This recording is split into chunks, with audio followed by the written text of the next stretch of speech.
We toured the Poseidon Desalination Plant in Carlsbad today. It's such an important project for Southern California. Our water resources here in Southern California are so limited, and this is a resource that's right off our coast. We are able to utilize it. It's environmentally friendly, and I was really impressed with the facility. I think from a policy standpoint, it shows us that we really need to start thinking not just 1 or 2 years out. We need to get strategic. We need to be thinking 5, 10, 20 years out.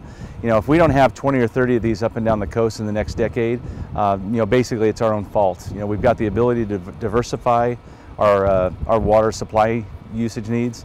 If we don't take advantage of that now, I think people that come after us are really going to be pretty ticked at how much lack of leadership we've shown on this if we don't. It's a supply that I think the public in general is requesting that we take a look at, because we have that massive ocean in front of us, and it seems to be relatively cost competitive with our other sources of water supply. So it's got to be under major consideration in the short term. I was really excited to be able to participate in today's tour because Poseidon, has been trying to bring this online for so long, and I have been a fan of desal, and they are proposing to build one in Huntington Beach, which I've been a proponent of, and I believe just based on what I saw today, the engineering miracle that this truly is right in our backyards. Our fresh water that we have in the world is only 1% of the water that we have is fresh water that we can drink. And so to have 99% of the water right here off our coast, why wouldn't we take advantage of that? It's important for us to diversify our water source. And so it's inspiring to see such a great technology in a small footprint be able to help us with our situation that we have here in Southern California.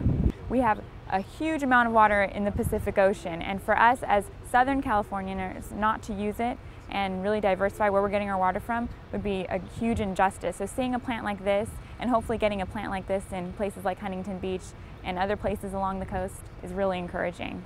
It's good that the governor's calling for the 25% mandatory water reduction. I think from his standpoint, we can go ahead and work on that at the local level. What I want to see is how the state and how the governor is going to help us with the other side of that.